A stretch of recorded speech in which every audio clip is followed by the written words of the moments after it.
भी जानकारी आपको जरूरी है। एक ही वर्ण की बार बार आवृत्ति जब होती है तो अनुप्रास अलंकार हो जाता है।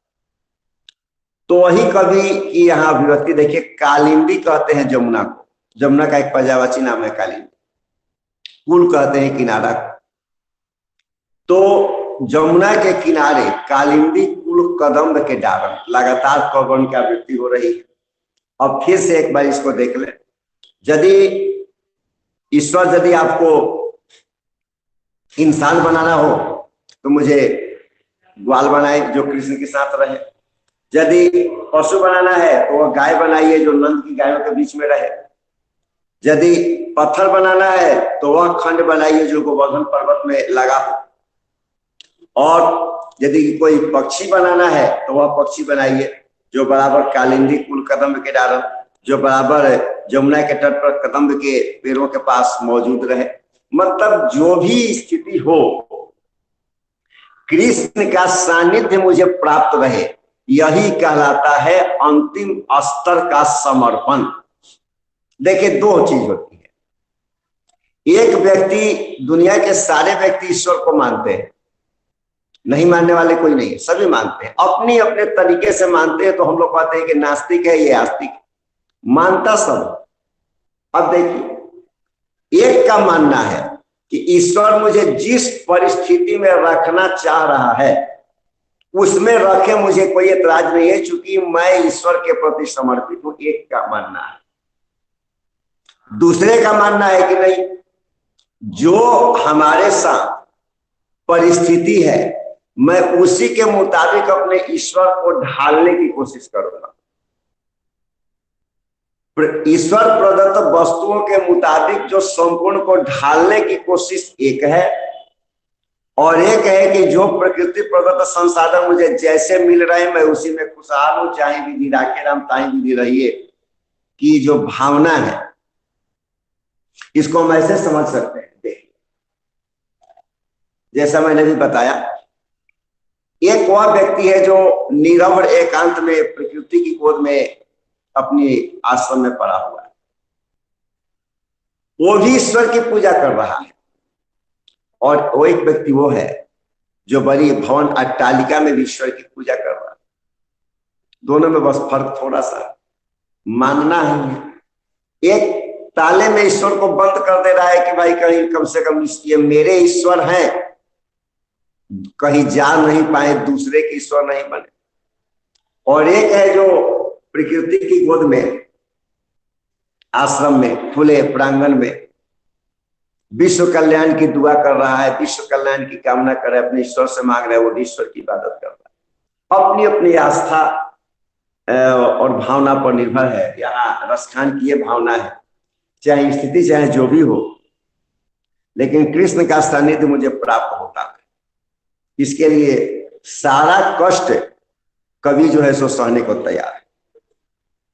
और दूसरे सवये में या लकुटी और कामरिया पर राज तिहु पुर को तजिटारो, आठ स्थित नवो निधि को सुख नंद की गाय चराई विशाल। वीडियो यदि आप लोगों ने देखा होगा तो उसमें मैंने आठों सिद्धियां और नवो निधियों का जिक्र किया है। जितने लोग वीडियो देखे हैं जरा सा ओके करें, मैं कंफर्म हो जाऊं कि इसका वीडियो आप रसखान का पहले देख चुके हैं।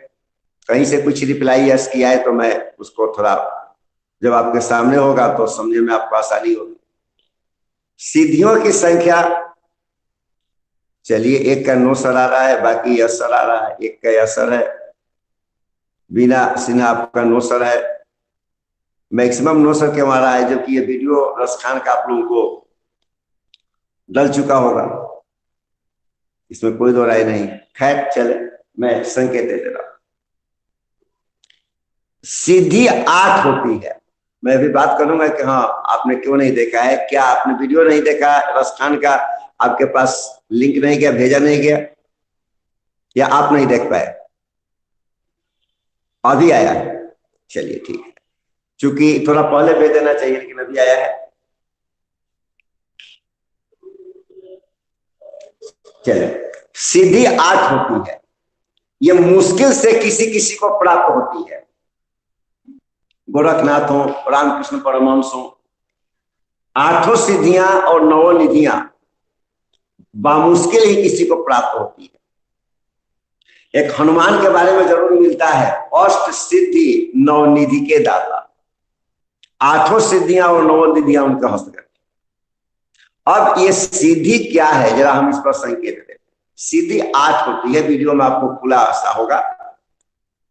अनिमा, महिमा, गरिमा, लघिमा, प्राप्ति, प्रकाम में ईशित्व और वशित्व। अनिमा, महिमा, चैव, गरिमा, लघिमा तथा प्राप्ति, प्रकाम, ईशित्वम, वशित्वम, चाष्ट सिद्धया अमरकोश में मिलता है, जिसे हम लोगों ने वर्ग 9 में जानकारी दी गई थी पढ़ने की कड़ी में। 8 सिद्धि में से मैं एक सिद्धि को इशारा कर रहा हूं कि कितनी मूल्यवान ये सिद्धियां हैं, लेकिन रसखान का कहना है कि ये सारी की सारी इतनी सुपर क्लास की शक्ति सिद्धियां भी कृष्ण के आगे निछावर है, कोई मेरे लिए महत्वपूर्ण नहीं है। पहली सिद्धि अनिमा।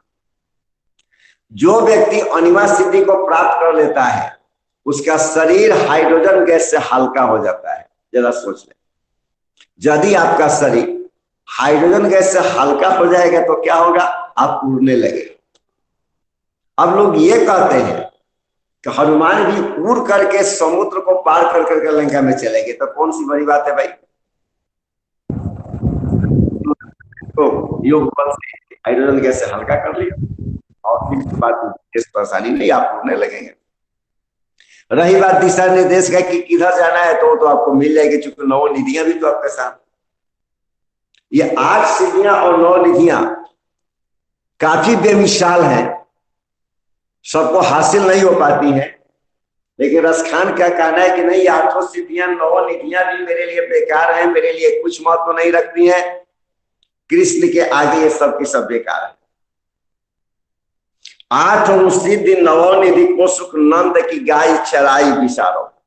कवि कहता है, कवि कृष्ण के लिए सब कुछ छोड़ने को तैयार है, सिर्फ तुम मेरे पास रहो, सिर्फ तुम ना मुझे भुलाना, यही मेरी आरजू है। आज के शायर होते तो ये लिखते, लेकिन रसखान ने उस समय अपने अंदाज में लिखा, आज वाले ऐसे ही लिखते, क्योंकि जो माहौल है उसमें।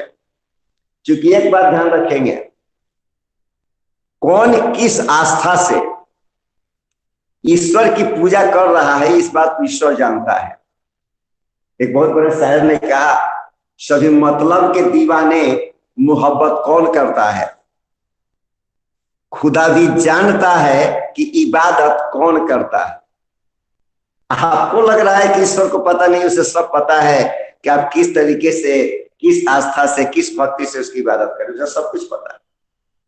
क्योंकि कबीर साहब ने तो यहां तक कहा था कि चींटी के पर घुंघरू बाजत वो भी साई सुनता है। चींटी के पैर में घुंघरू बांधे नहीं जा सकते, बहुत छोटी सी प्राणी है चींटी, और घुंघरू कितना भी छोटा बनाइएगा तो चींटी से तो छोटा नहीं होगा। किसी ने कबीर से भी कहा कि आपका ईश्वर कैसा है, तो उसने कहा कि चींटी के पर घुंघरू बाजत वो भी साई सुनता है। अब तो चींटी के पैर में घुंघरू बांधी नहीं जा सकती, लेकिन विज्ञान का युग है, साइंस टेक्नोलॉजी का युग है, मे भी लेटेस्ट टेक्नोलॉजी से यदि किसी ने भी चींटी के पैर में घुंघरू कहीं बांध दी तो चींटी चलेगी तो कबल चल पाएगी ही नहीं, क्योंकि भारी हो जाएगा। लेकिन चलो कल्पना में ही देखें तो वो भी साई सुनता है, उसकी आवाज भी परमात्मा को मिलेगी। आप बंद कमरे में क्या कर रहे हैं, परमात्मा खुली आंखों से देख रहा है। क्योंकि ईश्वर की 2 प्रत्यक्ष आंखें होती है, सूर्य और चांद। कृष्ण ने भी गीता में कहा, शशिशोज नेत्रम। इस पद को समझाने के लिए मुझे तमाम दूर दूर से उदाहरण लेने पड़ेंगे, तभी आप इस पद को समझ पाएंगे। शशिशोज नेत्रम, सूर्य और चांद हमारी आंखें हैं, इसलिए आप कुछ भी कभी भी कर रहे हैं, हर वक्त हर पल, तो ईश्वर उसे देखता है, समझता है। खुदा भी जानता है कि इबादत कौन करता है। तो कवि कहता है कि यदि मुझे कृष्ण की लकुटी मतलब लाठी और कंबलिया मतलब कंबल मिल जाए, कृष्ण की लाठी और कंबल मिल जाए तो मैं तीनों लोगों का साम्राज्य छोड़ने के लिए तैयार हूं। कोई साधारण सी गद्दी भी आजकल नहीं छोड़ता है, छोटी सी पोस्ट पर है तो उसको भी नहीं छोड़ता है। देश को छोड़ना तो दूर की, कहता है कि पूरे त्रैलोक्य का साम्राज्य, आकाश, धरती और पाताल, सब कुछ छोड़ने के लिए तैयार हूं, लेकिन कृष्ण मेरे पास रहे। आठों सिद्धियां और नवोनिधियों को, तजी मतलब छोड़ना, ब्रजभाषा का शब्द है तजी मतलब छोड़ना। आठों सिद्धियां और नवोनिधियां भी मेरे लिए कोई खास महत्व नहीं रखती है, और क्योंकि नंद की गाय को चराने में जो मस्ती है वो आठों सिद्धियों और नवोनिधियों को पाने के बाद भी नहीं है। मुझे एक बहुत बड़े फिलोसफर की बात याद आ रही है, रसखान के अंदाज में उसने भी कहा कि मस्ती उसे आती है जो अपनी हस्ती को भूल जाता है। जब तक आपके अंदर अहम बोध रहेगा, मैं सब कुछ करने वाला हूं, तब तक ईश्वर आपसे काफी दूर रहेगा और दूर होता भी चला जाएगा। जहां आपके अंदर ये समर्पण की भावना आई कि ईश्वर मेरे समीप है, मेरे पास है, मैं उससे बात कर रहा हूं, मेरे अंदर है, ईश्वर आपके पास है, आस्था वैसी जुटे। तो नंद के गाय को चराने में जो मस्ती है, वो आठों सिद्धियां और नवनिधियों को पाने पर भी नहीं। पता नहीं वह दिन कब आएगा जब अपनी आंखों से वृंदावन के बगीचे और तालाबों को देख पाऊंगा। उन करील की झाड़ियों के सामने जो वृंदावन में है, उन करील की झाड़, करील कहते कनेल का जो फूल होता है, ये भी 8 प्रकार का होता है, जिसमें रक्त कनेल का फूल यदि भैरव जी को या माँ दुर्गा को चढ़ाया जाए तो उनकी काफी प्रसन्नता हो। आजकल लाल कनेल मिल भी रहा है हर जगह, पीला कनेल तो ज्यादा सुलभ है, अब तो हर प्रजाति के आ रहे हैं। कनेल, रक्त कनेल का काफी महत्व है, और तुरंत फायदा भी देता है। अड़हुल की का जो रक्त पुष्प चढ़ाया जाता है, उसकी तुलना में रक्त कनेल को चढ़ाया जाए तो माँ की कृपा बहुत तीव्रता से प्राप्त होती है, ऐसी मान्यता है, मिलता। तो कहता है कि करील की झाड़ियों के सामने जो ब्रज में है, करोड़ों स्वर्ण मुद्राओं से युक्त महल भी निछावर है, इसके आगे कुछ नहीं है। जहां कृष्ण ने अपनी लीलाएं की, कृष्ण ने, मैं दो वाले पद को एक बार फिर से आपको दे रहा हूं, जहां कृष्ण अपनी लीलाएं की, इसके आगे कोई महत्व नहीं रखता। आप सीधे शब्दों में देखें, कभी कहता है कि यदि मुझे कृष्ण की लाठी और कंबल मिल जाए तो मैं तीनों लोगों का साम्राज्य छोड़ने के लिए तैयार हूं। आठों सिद्धियां और नवोनिधियों में भी वो आनंद नहीं है जो नंद की गायों को चराने में है। पता नहीं वह दिन कब आएगा जब मैं अपनी आंखों से वृंदावन के वन और बगीचे और तालाबों को देख पाऊंगा। उन करील की झाड़ियों के सामने करोड़ों स्वर्ण मुद्राएं, तमाम बड़े बड़े राजप्रासाद महल भी निछावर है, तुच्छ है उन करील की झाड़ियों की तुलना में। इतनी महान उत्सर्ग की ओर कवि का इशारा, इसी में आस्था प्रचंड होती है, काफी बलवती होती है, और ऐसी निष्ठा जब किसी को मिल जाती है, ऐसी आस्था बलवती हो जाती है, तो उसके लिए सब कुछ, समूची दुनिया ईश्वरमय लगती है। अभी एक बच्चे ने जो प्रश्न किया था कि इस पद को तो दोबारा समझा दें, पता नहीं, मैं नाम नहीं पढ़ पाया कि किसने प्रश्न किया था। क्या जो भी आप सभी आवाज सुन रहे हैं, तो एक उदाहरण को मैं दे रहा हूं। एक बहुत बड़े फिलोसफर हुए, संत हुए, रामानुज, दक्षिण भारत के।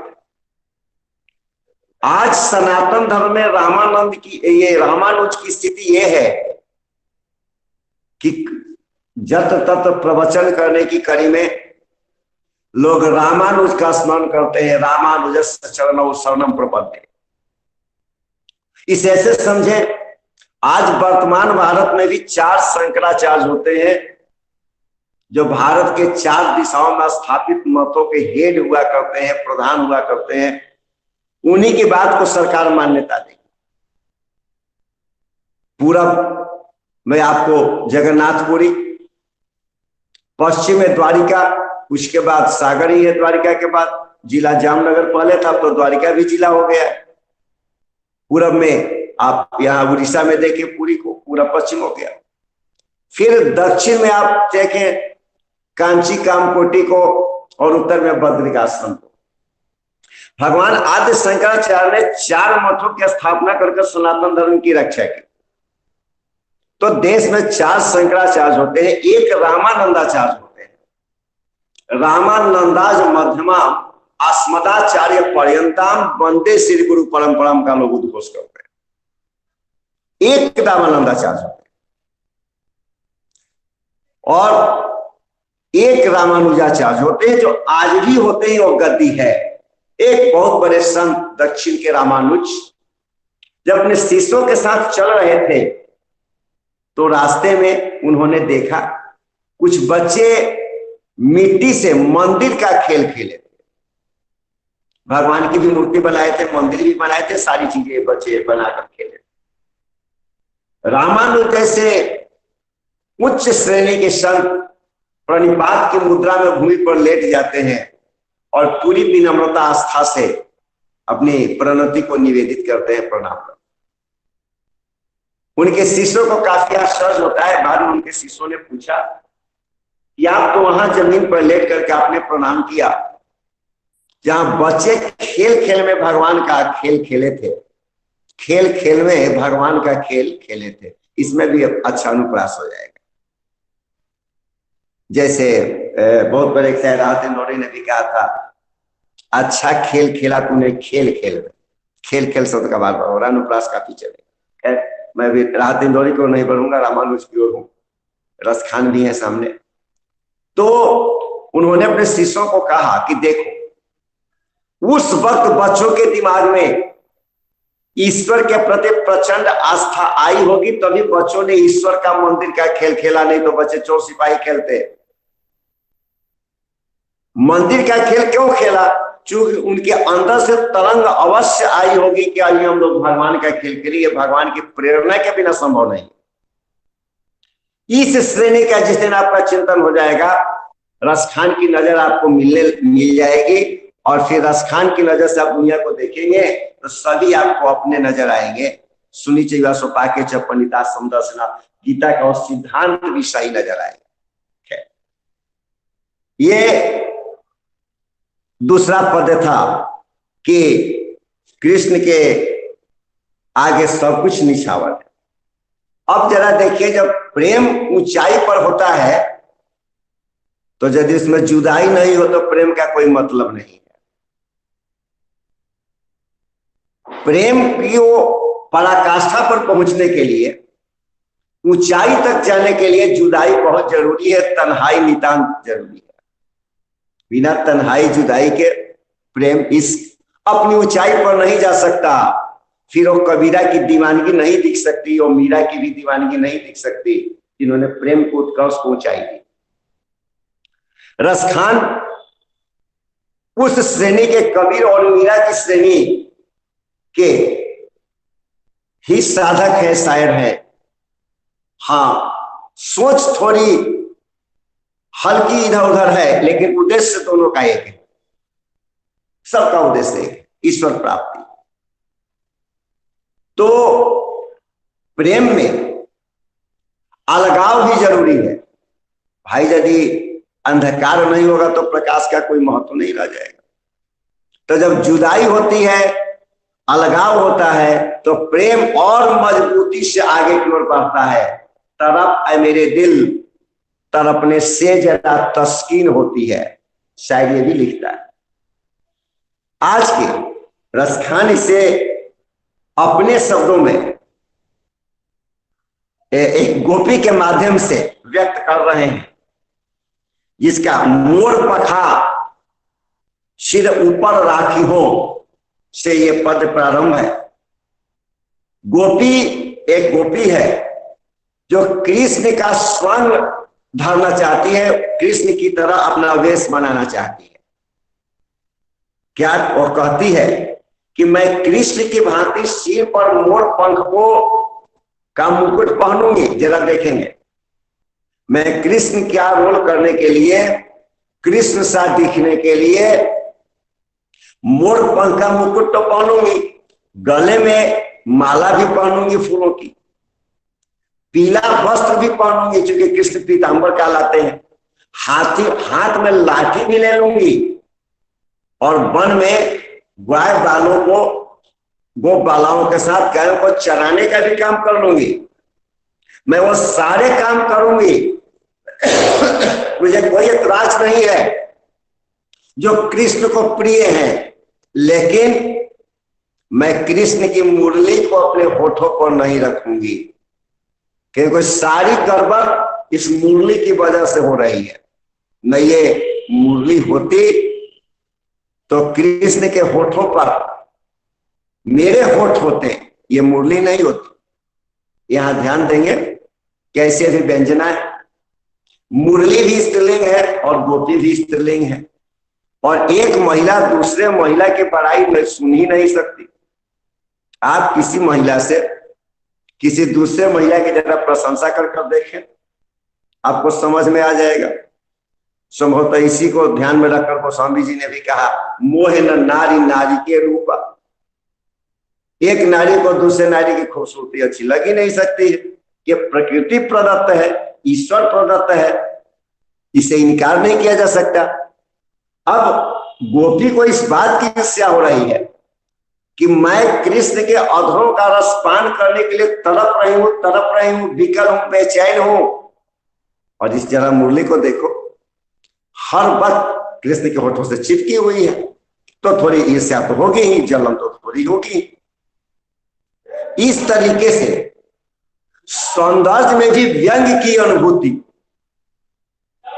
यदि साहित्यिक दृष्टि से देखें तो सौंदर्य में भी, आराध्य में भी व्यंग की अनुभूति का होना, अपनापन सा दिखना, तुम और आपके फासले को पाटना, यह रसखान के कलम का कमाल हो सकता है। उलाहना है, लेकिन ऐसा उलाहना है जो थोड़ा आकर्षक भी लग रहा है। आजकल भी शिकायतें लोग करते हैं, लेकिन स्टाइल थोड़ी दूसरी होती है।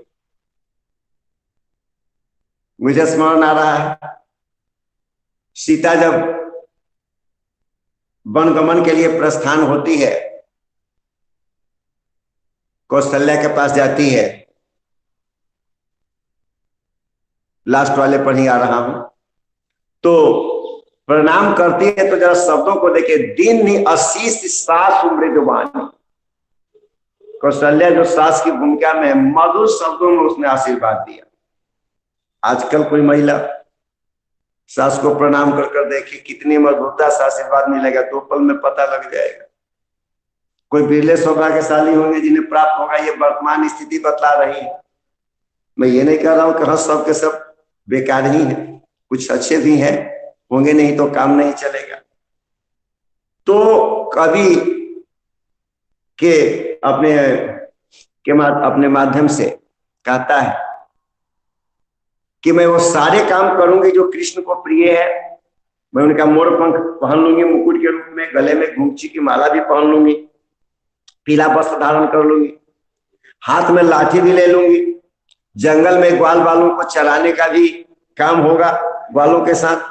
जो मैं सारे काम करूंगी जो कृष्ण को प्रिय है, लेकिन या मुरली मुरलीधर की, देखिए अनुप्रास की तो अपूर्व छटा है रसखान, या मुरली मुरलीधर की अधरान धरी अधरान धराई, लेकिन मैं उस मुरली को कभी भी अपने होठों पर नहीं लगाऊंगी जो कृष्ण के होठों पर आकर मेरे और कृष्ण के बीच में दीवार की तरह खड़ी है।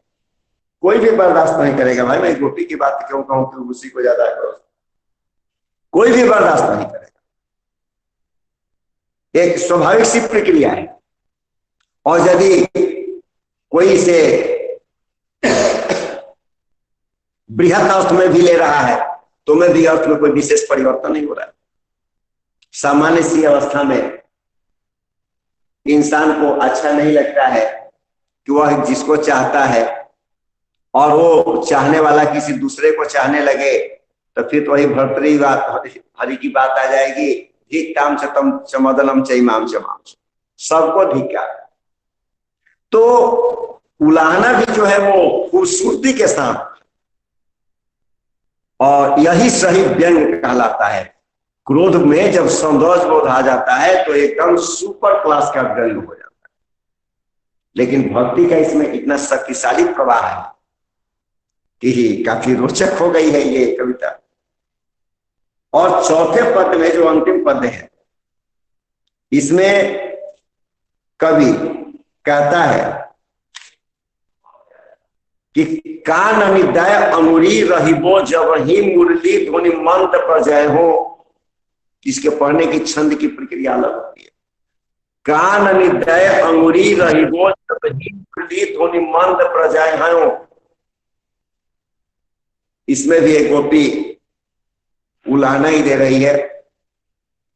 देखिए भाई, इकरार होता, इकरार सार्थक तभी होता है जब इकरार में तकरार होती है। यदि तकरार नहीं हो तो इकरार का कोई विशेष मतलब ही नहीं रहेगा। मतलब रहे इसलिए तकरार जरूरी है। अब वो तकरार किस क्वालिटी का है? जुनूनी अवस्था में तो नहीं है। नहीं तो आप लोग ऐसा भी सुनते होंगे कि किसी पागल सिर फिरे चाहने वाले ने जब उसकी प्रेमिका उसे लाइक नहीं की तो उसे गोलियों से भून दिया। चाहत यहां भी है, लेकिन जुनूनी है, पागलपन वाली स्थिति है। आप जिसे चाहते हैं, यदि वो आपको नहीं चाहता है और आप उस आपको नहीं चाहने की वजह से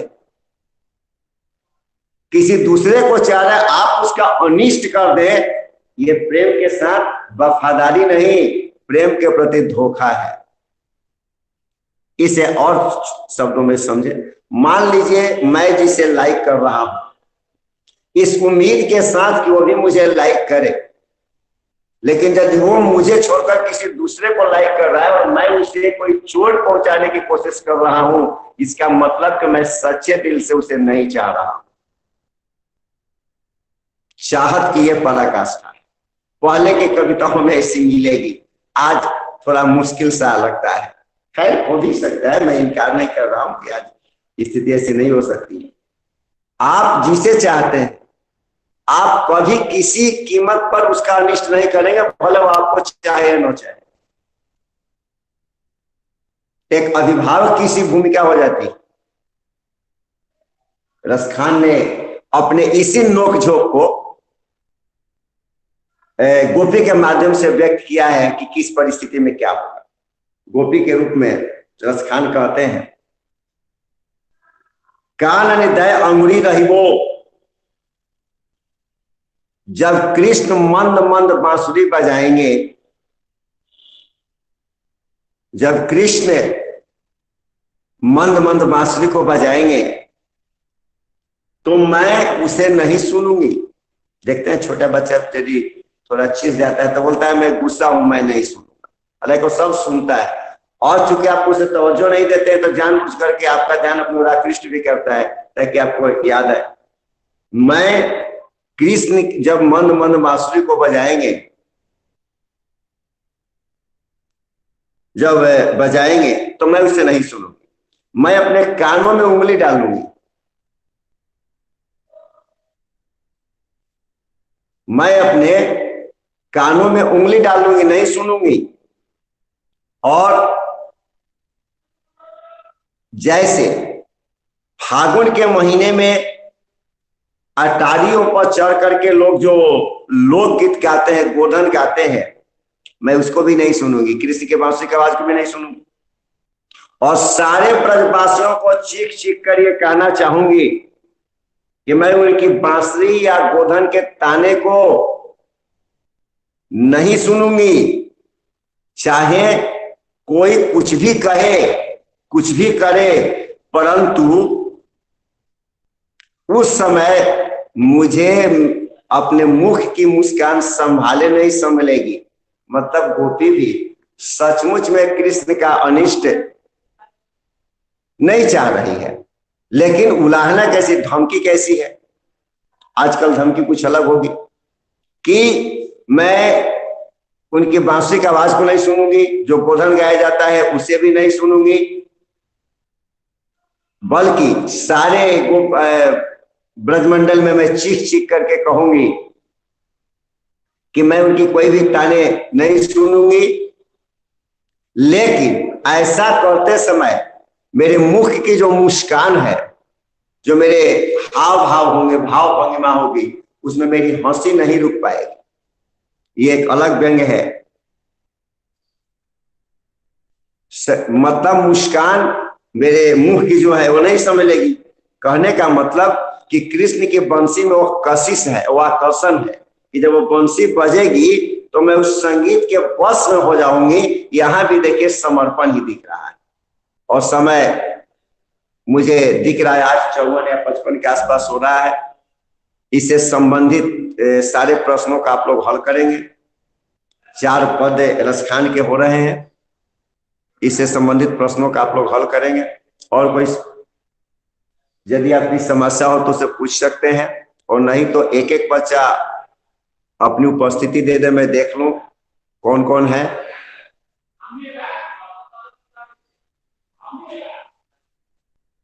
और कोई इसमें प्रॉब्लम एक बार देख लीजिए, मैं 2 पद आपको दे भी रहा हूं।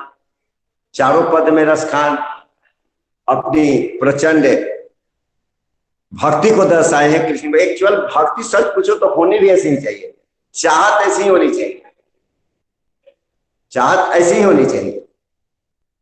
और रसखान ने उसी चाहत को इशारा भी किया है। कोई डाउट नहीं है, ठीक है। आप लोग एक एक कर अब आउट हो सकते हैं।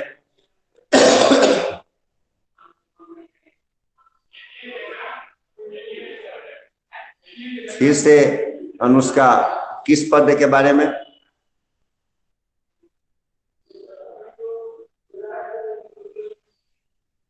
अभी अनुष्का, यदि आप आवाज मेरी देख रहे हैं, लास्ट वाला 2 लाइन, तो लास्ट वाला 2 लाइन में है, देखेंगे। तेरी करो सिगरे प्रग लोगनी काल दिको कितना हो समझे हो। ये ब्रजभाषा में है। कहता है, वो कहती है कि मैं किसी भी तान को नहीं सुनूंगी, चाहे मुझे कोई कितना भी समझा दे। लेकिन उस वक्त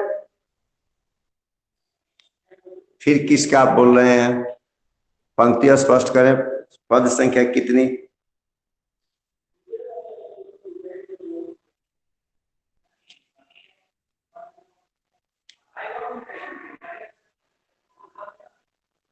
ठीक है, और कोई दिक्कत नहीं है।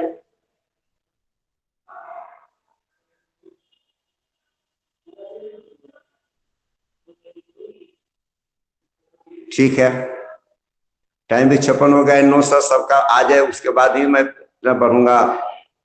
सब कम से कम अपना बतलाते जाए, कहाँ कोई प्रॉब्लम नहीं है, एक एक कर। अभी 2-3 मिनट बचे हैं।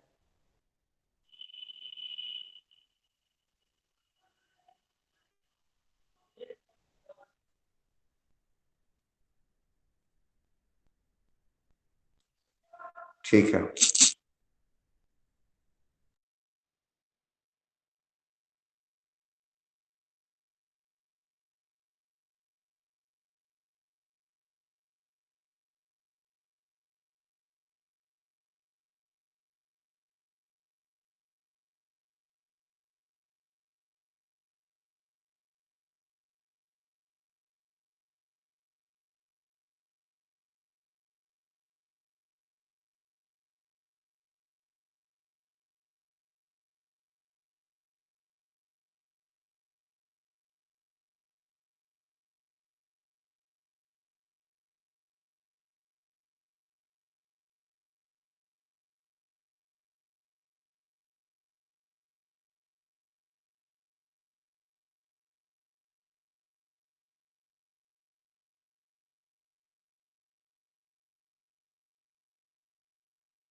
इससे हमको पैसा बर्बाद लगता है, नेट बर्बाद लगता है, उसको इससे गूगल से पढ़ लो, चाहे ये वीडियो बना के देता लो यूट्यूब पे, जैसे पढ़ा रहे हमारा उसी को वीडियो बना के देता